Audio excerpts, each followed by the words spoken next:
और उस गौ माता के सामने एक बैल खड़ा है और उस बैल के 3 पैर नहीं हैं, यानी वो बैल एक पैर से खड़ा है।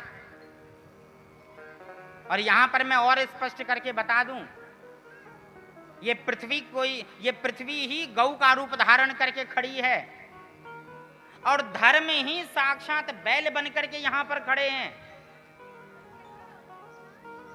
बैल के 3 पैर नहीं है, यानी धर्म के 3 पैर टूट चुके हैं, क्योंकि शास्त्र कहता है कि धर्म के 4 चरण होते हैं, 4 पैर होते हैं।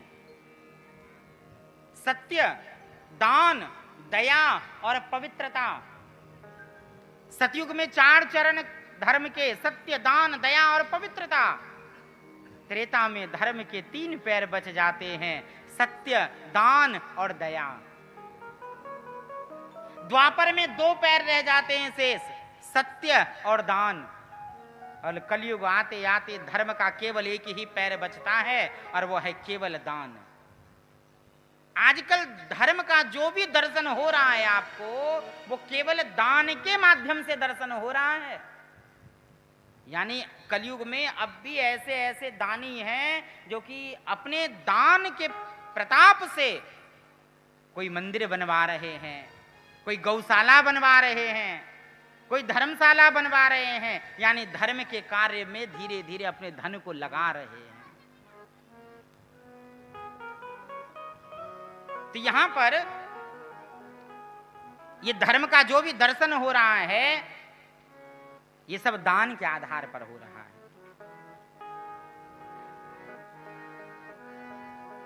जब ये दृश्य देखा, परीक्षित महाराज ने गंभीर हो गए और दोनों की वार्ताएं को सुनने लगे छिप करके। बोले पहले सुन लेता हूं कि दोनों ये बातें क्या कर रहे हैं। वो बैल कहता है कि मां, तुम रोती क्यों हो? कि कश्चित भद्रे नाम मात्मनस्ते दीक्षायसी म्लायते सन्मुखेन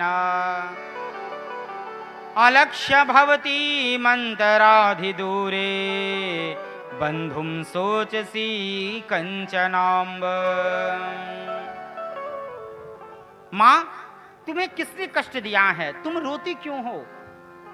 क्या कारण है मुझे बताओ। अच्छा, तुम इसलिए रोती हो कि मेरे 3 पैर टूट गए हैं, एक ही पैर बचा हुआ है, ये देख करके रोती हो? या इसलिए रोती हो मां क्योंकि भगवान ने तुम धराधाम पर जन्म लिया और अवतार लेने के बाद वो फिर 126 वर्ष के बाद चले गए, उनके विरह में रो रही हो? रोने का कारण क्या है वो मुझे बताओ।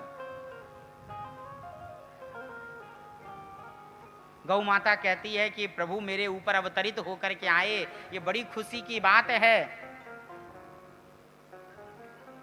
लेकिन आपके जो 3 पैर टूट गए हैं, मैं दुखी इस वजह से हूं। और देखिए, आप मंदिर जाते हैं ना, शिवालय में जाते होंगे, वहां पर भगवान शिव के सामने नंदी महाराज बैठे रहते हैं। कभी उनके चरणों की तरफ देखा है आपने? ध्यान दिया है कभी? हाँ, 3 पैर अंदर हैं, केवल 1 पैर बाहर निकला हुआ है। वो यही मतलब है इसका, यानी कि धर्म के 3 पैर नहीं है, केवल 1 पैर बचा हुआ है।